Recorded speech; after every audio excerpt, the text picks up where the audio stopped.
Welcome, ladies and gentlemen, boys and girls, children of all ages, to the inaugural edition of Track versus Track with co-host, Jacob. host, yes, and I am a man that needs no introduction.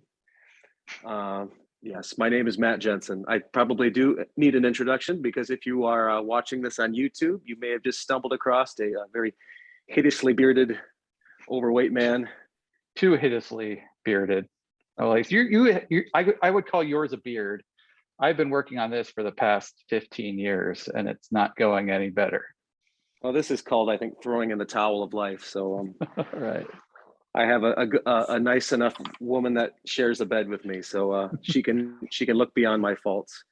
But anywho, for our very first Track versus Track, we're going to take Paul McCartney's and Linda McCartney's sophomore album, and this is, of course, the album entitled Ram. Now, Ram came out in 1971 and was an album that was critically maligned when it came out and did not do big business. All three of the ex-Beatles actually went on record and were very vocally saying that this album was a piece of garbage. And I think we find out that some of that was due to the fact that some of the lyrics and the songs of this album poke at John and George. But some of that can be disputed too. But over time, this album has kind of had a renaissance of sorts, and people now consider it, if not his best, one of his very best albums, and one of the best albums from that year, 1971, which was a strong year in music. So what we're going to do today is we're going to take the 12 songs off of Ram, and we're going to rank them from our least favorite to favorite. And we're going to kind of go back and forth and maybe talk a little bit about why we put that song at that particular spot. But Jacob, what is your initial impressions of this album and your background and your history with this album? Well, I wanted to talk generally, and thank you for having me, Matt. I've been a fan of your YouTube series, and I originally suggested you talk about Ram. I was going to make a joke about, I thought it was called ROM, but then I decided that wasn't funny. Because I've had this mix. I wanted to hear you talk about the Beatles solo albums because you've been talking about the Beatles a lot. And I'm very familiar with the Beatles albums, and I own several of the solo albums, but I've rarely done a deep dive on any of them, including Ram. Because when I was really into the Beatles, and I'm still really into the Beatles, but when I got into them, it was like junior high and high school. And if you wanted to even hear an album, you had to drop $20 to buy the album and take it home. And my parents didn't own any of these albums. They were not cool. We could maybe talk about their music tastes. And you're probably a Neil Diamond fan, and I'm going to offend you. But they like garbage. But if you're talking about the Carpenters, I'm all into that, man. Seals and Croft, just stuff I was never into. But I and they did not like the Beatles. But I was, if I had $20, I'd buy a Beatles album. And since John was my favorite Beatle, if I would buy like Double Fantasy or Imagine. So I like those albums, and I'm familiar with those albums. I don't think I've ever heard a Ringo solo album. I probably couldn't name 5 Ringo solo songs. I know you could. Harrison, I know I know All Things Must Pass is supposedly good, but the ones I own, I've just found kind of boring. I need to listen to them more. Maybe that's a future episode. But Lennon, when I think about Lennon's solo work, I think about Instant Karma, Watching the Wheels, Just Like Starting Over. I think about the singles, the well-known songs, and I know the albums have a lot of filler. When I think about McCartney, prior to this project, I would think about Silly Love Songs or Say, Say, Say, Wonderful Christmas Time, really annoying songs. And I own several McCartney albums, and I don't know how much I've listened to them. All that said, this is a really good album. This is, probably better than any of the, I'm a fan of Imagine and Double Fantasy, Double Fantasy. That's the first, is that the first one, or Plastic Ono Band's the first one? Plastic Ono Band. Yeah. But this is really good. And it was a hard one to rank, as you said. Do you want to go first? Should I go first? Yeah, you can kick it off. Before you do though, with your number 12, let me tell you a little bit of my background with this album. So similar to you, I got really into the Beatles in junior high. However, my parents, even though they had a lot of square music and listened to the Neil Diamonds and the Carpenters and stuff like that, they did have the Beatles albums. They had most of them, I should say. And so my sister and I, we would listen to the Beatles albums, and finally, like, we'd encourage my dad to go out and fill in the ones that he didn't have. So we did have all the Beatles albums pretty early. And then this was kind of like the next step, I guess. Once we had pretty much learned every Beatles song off the studio albums and all the singles, he got this one and he got Band on the Run at the same time. And honestly, we gravitated more towards Band on the Run. That was our favorite solo Beatles album. But you know, those songs get overplayed on the radio too. And there's really I think really only one song you would hear off of this, and even that you didn't hear that often. But yeah, I guess I casually liked this album and was aware of this album and was aware of some of the songs on it. But it wasn't probably until about 15 years ago when I got serious about listening to it. And since then, it's been, I mean, this would be a desert island disc for me. I would put this, if I were to rank this album amongst the Beatles' 13 albums, I would put this in the top 5, which is maybe a blasphemous statement when you consider Abbey Road, White Album, Sgt. Pepper, Rubber Soul, Revolver. I mean, right there's 5 I just named. And I would kick one of those out for this. I don't know which one. That would take some thinking. That's a whole other episode. So that's my background. Yeah. Oh, right. Wow. So I love this. I love this album. And I also want to preface that you're a musician and you can speak a lot more to the musicality on this than I can. I'm just speaking from the gut of what I like and what other music I've associated with. So if I'm not as technical as you, I apologize. That said, my weakest song on Ram, I'm going to go with the Ram on Reprise.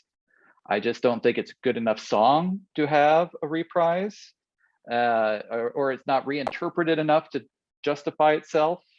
It's the second to last track. So if it's about sequencing, I kind of get it when you do the title track again at the end, but where it is, it kind of ghettoizes the backseat of my car to be the very last track, and it doesn't feel intentional. If it's a concept album, I get reprises. This one I don't. Yeah. I have it as my number 12 as well. Oh. I think Ram On is a fine song. And by the way you described your feelings about the song in general, I think I might have it a little higher than you, the opening track of Ram On. However, yeah, it's not really strong enough to have a reprise. And it's just not done as well as the initial Ram On, which is, of course, track 3. Musically, it just kind of sounds like it was a studio outtake, and they're like, oh, this is kind of clever, let's just stick this as the penultimate song. And as you said, like, it's the second to last song. That's always where they put the weakest song on an album, because you can't end the album on a bad song. You got to end it on a banger, like Backseat of My Car obviously is a great song. So yeah, it's padding, it's filler, and honestly I think the album would do better without it, and that is really the only wart, in my opinion, on this entire album. So I think Ram On Reprise is just a wasted track. So it's my number 12. I'm good with that. What's your number 11? All right. My number 11 is actually the track that comes right before it, Long Haired Lady. And I'll tell you why. Because it's kind of an epic song. I mean, in terms of the length, in terms of the form of the song and the different movements. But you'll notice this as my next couple picks are going to have a running theme here. Is it so? Linda? This is not just a Paul McCartney album, right? This is actually credited as Paul and Linda McCartney, and how she gets credit for this. Actually, her contributions to this are the blemish on this album. Her voice is terrible. Love me for, I just hate that, how she does these stupid little accents and acts so hillbillyish.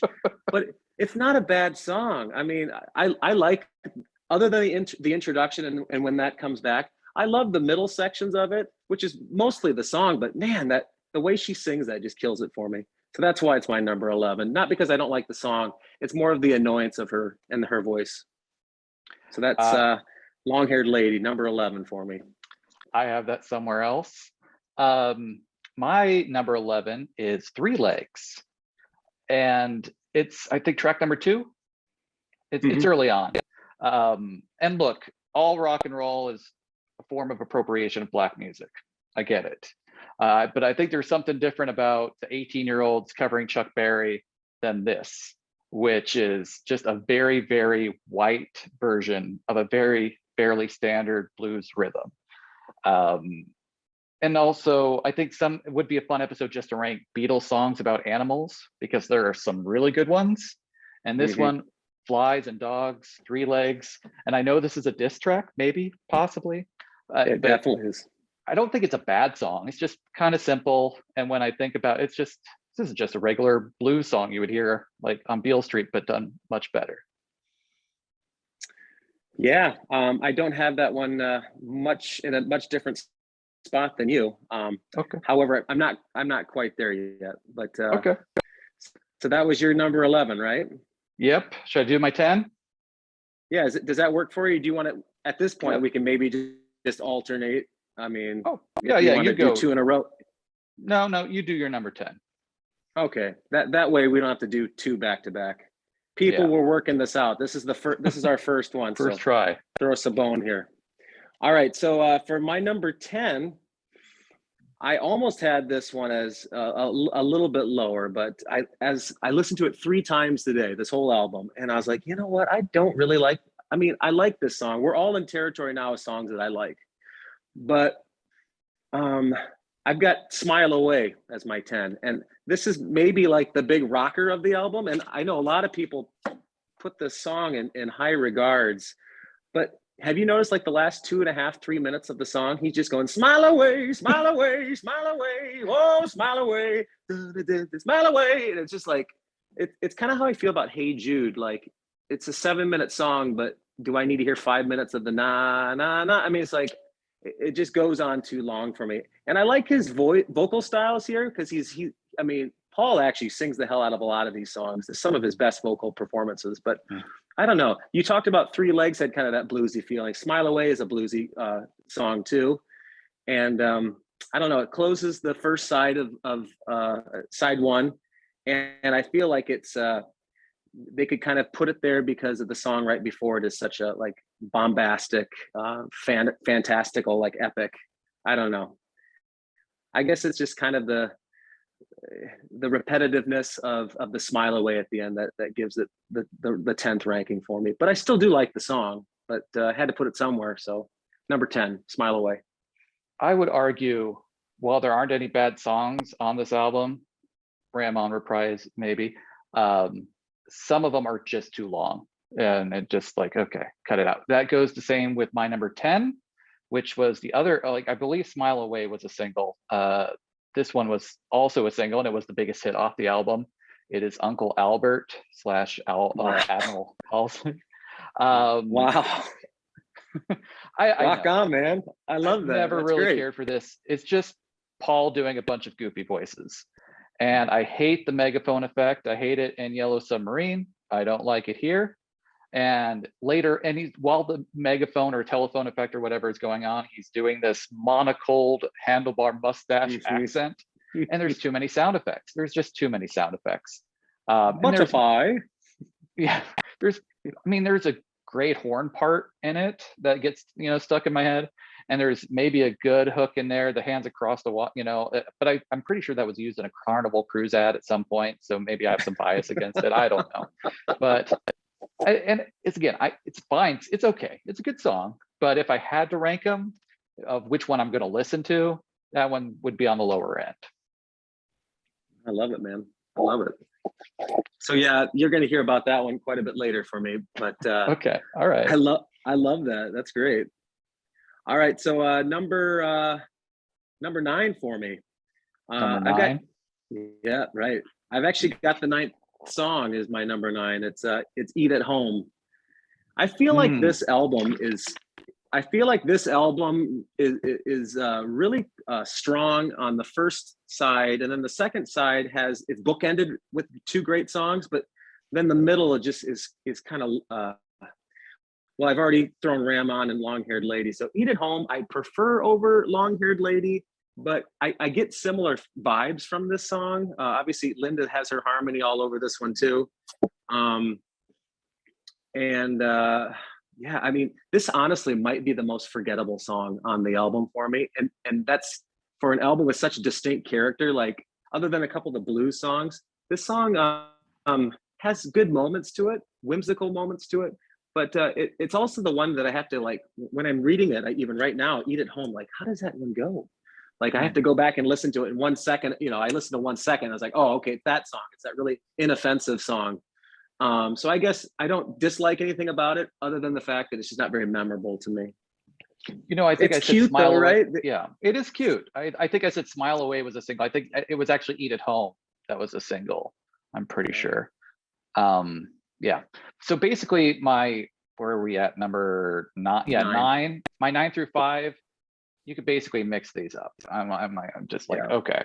And so when I was coming up with my list, I just kind of moved them back and forth, My number 9, perfectly pleasant song. It's a nice acoustic song. It's Heart of the Country. It's inoffensive, very simple lyrics.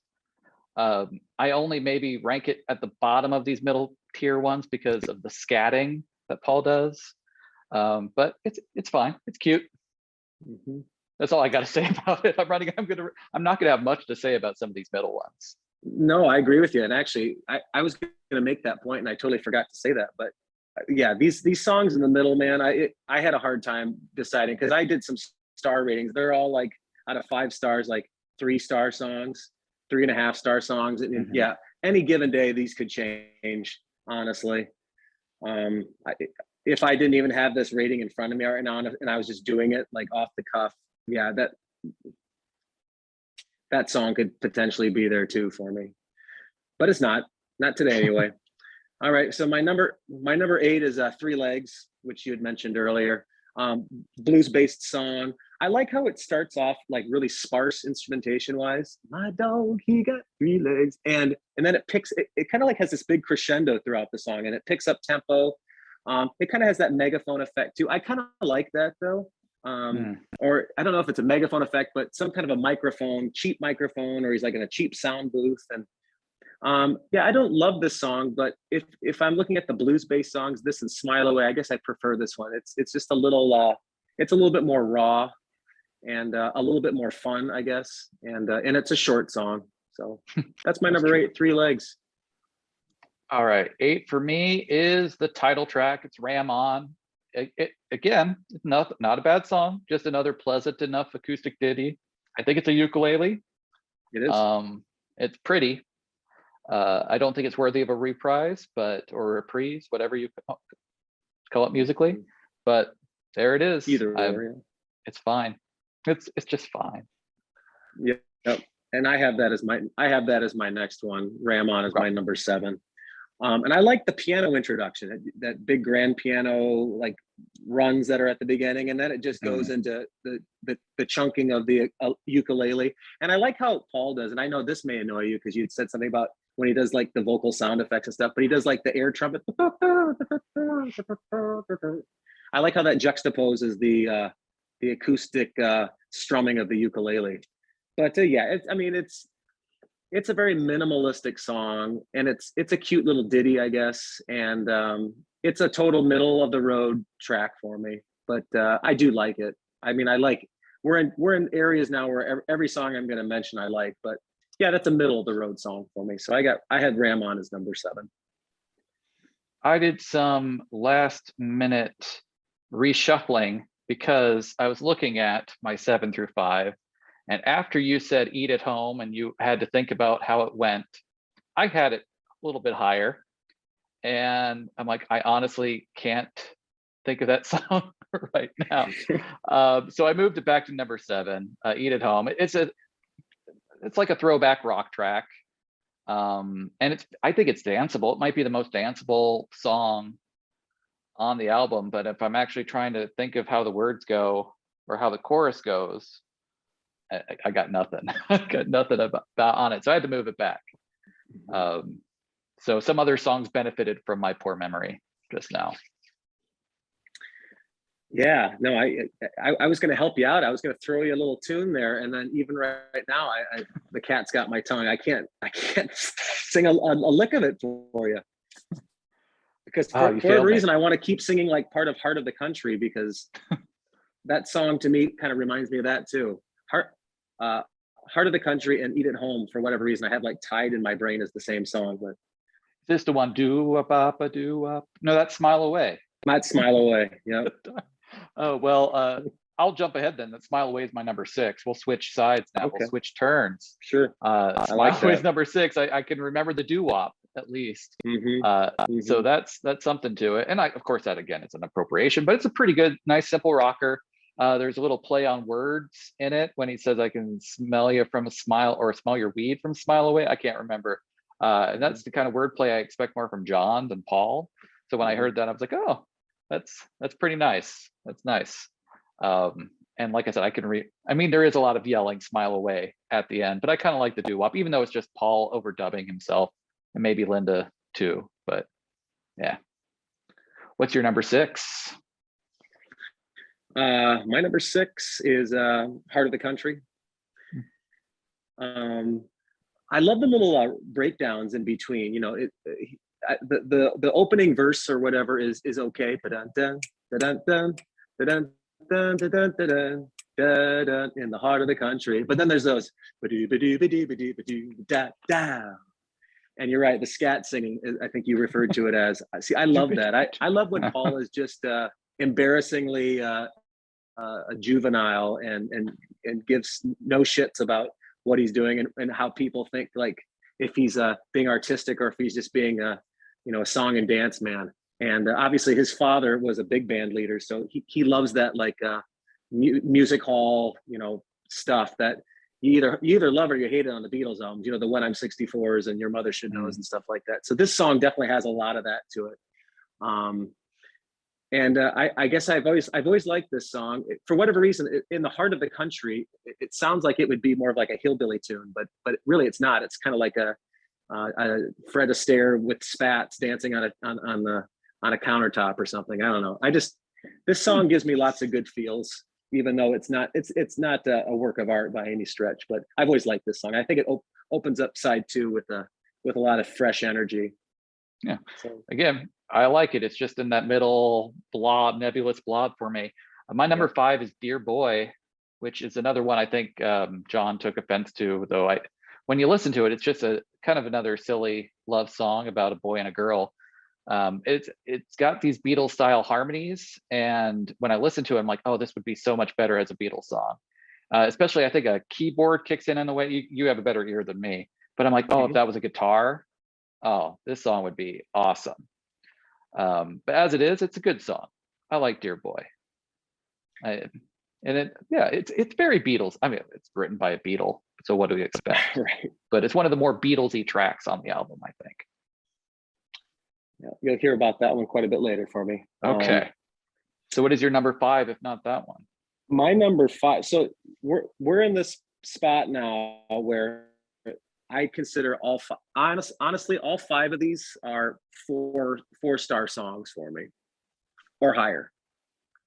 And there could be a lot of flexibility with me moving songs around, but because of the burnout factor with this song, you already mentioned it. It's Uncle Albert, Admiral Halsey. And had you asked me this question, what is my favorite song off of this album 20 years ago, would have been my number 1 for sure. The opening, I love Beatles songs like "You Never Give Me Your Money" or "A Day in the Life," where you have these completely fragmented sections that just kind of got woven together, probably unintentionally, right? Just he didn't finish the songs and he just kind of made them into this little medley of sorts. So the opening section, "We're so sorry, Uncle Albert," that doesn't do much for me. But when we get into the hands across the water, heads across the sky, and Admiral Halsey, and him doing all the different vocal tricks, I think this is like what Yellow Submarine wished it was, because Better than Yellow that. Submarine is like, Yeah. of course, a super annoying song, right? I mean, anybody who's under the age of 10 loves it, but you've heard it 1,000 times and you never need to hear it again. But this is like a Yellow Submarine on steroids, or a thinking man's Yellow Submarine. And I love the song, man. But this is the one that has the most burnout factor to me. I'm kind of just ear fatigue to it, but I just think it's a great song, and I can't put it any lower than 5. So that's my 5. All right. I'm going to do my 4. You may have noticed I haven't mentioned it yet. Long-haired lady is my number. Where am I? Did I say 4? Yeah, it's my number 4. It's a fine, happy Paul song, and funny enough, the part I like the most is the part you don't like.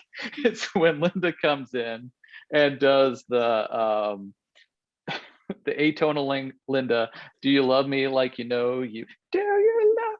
It kind of just reminds me of Nancy and Lee, like a Nancy Sinatra and Lee Hazelwood song where Lee will be singing. I mean, Paul doesn't sound like Lee Hazelwood, but it has a little psychedelic feeling to it when she comes in. And maybe I'm just associating it with that, and it's not a very psychedelic song, or it's kind of sounds a little mamas and papas at times, just the way she's singing. I don't know. I just thought it was kind of cool. I actually miss it when she's not coming in for a couple of minutes. So I can't justify it. I just think it breaks up the monotony of Paul singing up to that point. So it's an interesting perspective. I'm sorry, Uncle Albert. I'm thinking of like Paradise by the Dashboard Lights with that song, but without like the bombacity. Yeah, I do too. I never get sick of that song. I know that's usually kind of like a hated song, but it's my solo karaoke pick. Yeah, try and do both parts. It never works out. I always get too tired. Yeah. Oh yeah, right. Absolutely. And if you're doing the play-by-play on top of that, that's 3 different voices, right? That's when I just riff with the audience and complain about how this was a stupid choice. I can't do the play-by-play. Alrighty. Well, my number 4, boy, this one was tough. I could have moved this to 3. Probably not any higher than that though. But I've got the opening track, "Too Many People." I mean, what a I mean, I can't say anything bad about this song. It's a fantastic song. It kicks the album off with a bang. This is obviously one that's digging on John a little bit, and but I mean, it's one of the solid rockers on the album. One of the hardest hitting songs, but it's very memorable and melodic, and yeah, it's a great song. Would love to put it higher, but unfortunately, there's 3 others that I like better. But yeah, number 4, "Too Many People." We're going to get into some overlap, so I'm going to just jump to my 3, which is "Backseat of My Car," because I like 2 other tracks more than it. It's good Paul ballad. It was literally very close to being a Beatles song, which I found out when I was watching Get Back, and he just started playing it. I was like, oh, I didn't realize it was that old. He does a little lounge singer affectation a little bit at some point, but I love how it crescendos, and it is epic. It's an epic song. Love it a lot. Yeah, there's a lot going on, and I complained about that with Uncle Albert, but it's not so much sound effects. He does a little funny voice here and there, but yeah, I love that the chorus. Well, I don't even know what you would call the chorus because there's a lot of parts that are repeated. But whether you and we thought we were right, we couldn't be wrong. You know it better than me. You have a better memory. But yeah, good song. Yeah, it's my number 3 too, and I would love to put this one higher because everything about this song I love. It doesn't seem like though this song has a lot of things. I mean, obviously when it gets sitting in the backseat of my then all these voices, Beach Boy harmonies galore. It's if you just listen to that section, there's so much going on there. But then the refrain, that I would say that was probably the refrain. The verse that goes into it is really just like, I don't know, 20 seconds long, and it's repetitive. They just put new words in, and but man, that refrain, that chorus, when all that stuff is going on, it happens like 3 or 4 times throughout the song. It's just incredible. It's just incredible. This seems like a song like it could have had multi movements like Uncle Albert and Admiral Halsey. Like when this song ends, I'm like, that's it. There needs to be more. Like I can't believe that's it, because it's just so unbelievably awesome. What is there? But it's my number three, and a strong number three at that. Do you want to flip back and have me Yeah, go again, or? no, you do number two, because Okay. I'm excited about my number two, and I wonder if it's the same as yours. Well, yeah, it's I think it might be. I actually had this at number one. This number one and two, I could flip back and forth. And I have flipped back and forth today because this piece of paper I've scratched out one and two times. But my number two and tomorrow it might be number one is Monkberry Moon Delight. And this song is just so outrageous. This might be Paul's best vocal performance recorded. I think Oh Darlin' may be right at par with this from Abbey Road. But man, I mean, and this song it screams like Tom Waits, evil circus music, just going absolutely crazy. It's a lengthy song actually, but it doesn't feel like 5.5 minutes. It feels like a 2.5 minute, 3 minute song. And this does go on and on. Like one of my complaints for Smile Away was it goes on and on. But for whatever reason, he does little things that make it fresh for me or keeps it fresh for me. Love the song. Like I said, it could be my number one on a coin flip. So, but it's my number two. If you were to give me your album of Ram, and I were to look at the track listing, and I would be told, hey, guess what the worst song on the album would be? I would have said Monkberry Moon Delight, because that name just sounds like it would be a terrible Paul McCartney track. Like, what kind of trickly BS is Monkberry Moon Delight going to be? But you mentioned it. He's just tearing up his voice. It's so cool. The lyrics are total nonsense. Like, if you look at the lyrics, oh, they're so stupid. The horrible sound of tomatoes, and then he does a play on words with ketchup and ketchup, like ketchup. Oh, it's so dumb. But you forgive it because of just the way he's doing his voice. I thought of Tom Waits, but I also thought it was very Isaac Brock of Modest Mouse. There's no way he'd never heard this song, be like, I bet I could sing like that. And it's awesome. It's such a cool song. When I heard this, I was like, oh my gosh, it's what convinced me Ram was probably, of my knowledge, the best McCartney album. Yet it wasn't even my favorite track. What was your number one? I should be able to deduce it, but I just can't count. It's one you had. It's one you put in the middle there. My number one, and kind of going without so much fanfare, because right now, just having talked about how much I love Monkberry Moon Delight, this kind of comes out a little anticlimactic here. But my number one, and my number one most of the time is Dear Boy. Dear Boy. So I'm a huge Beach Boys fan. They're a top 5 group for me. And this song, the section in the back seat of my car, but this is throughout, and it also has very zombie type, because it's that piano that goes do do do do do do. And if you're familiar at all with the Zombies Odyssey and Oracle album, this song sounds like that's my favorite album of all time by any group.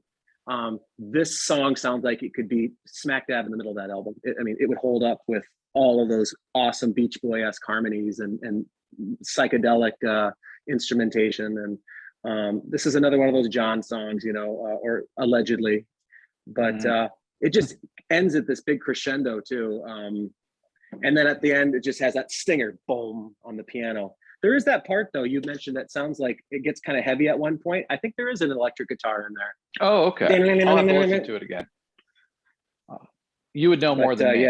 Yeah. Dear Boy is just, I think it's the one that when I'm putting like a playlist together and I need to represent something off of Ram, that's generally the one I go with. Monkberry Moon Delight is way more fun, and that's like a fun one to put on at a party. But like if I'm out doing some mundane task like mowing the yard or something like that, and I'm making a playlist and I feel like I need to have a McCartney, Dear Boy is generally the one I go with. So it's my number one, and I think I know what yours is, but let's hear it. It's Too Many People, which opens the album like it's a mission statement of some sort. I don't know what, because there's nothing else like it. It's a great song. And when I heard it, I'm like, this sounds like, I mentioned being into the Beatles in junior high and high school. But the other period where I really got into music was the early 2000s, like, going into college and, people sharing CDs and you're sharing CDs. And I'm like, oh, this sounds such like early 2000s indie rock. It's the Shins. It's definitely like there's no way they've not like based their whole band's thing based off of the song Too Many People. It sounds like Polyphonic Spree. Lots of bands you could think of around the era kind of borrowed this, and there's a lot going on. This is the best one to listen to with headphones, I thought, because a lot going in, like a lot of stereo stuff going on. You would know more about guitar styles and whatever than me, but kind of that dark stuff you hear in in one of those 90s Tarantino knockoff, but faster than that. It's just a crazy rocker. And like, if you would have told me he just recorded it to, last week, and his voice is amazing, but also I'd be like, wow, that's cool. That's a great song. It just sounds fresh like that. So that's where I'm at. I'm glad you invited me because it made me listen to this album a lot more than I would have ever done. And I'm with you. Good album. I'm going to be a Ran fanboy now for a while. If people have ideas of what albums we should talk about, they should put it down in the comments. Yeah, and please subscribe to the YouTube page and hit that little notification bell in the corner so you can get notified about new videos. I plan on sharing this on my Facebook, so if you want to comment there as well. Bye-bye. Ram on.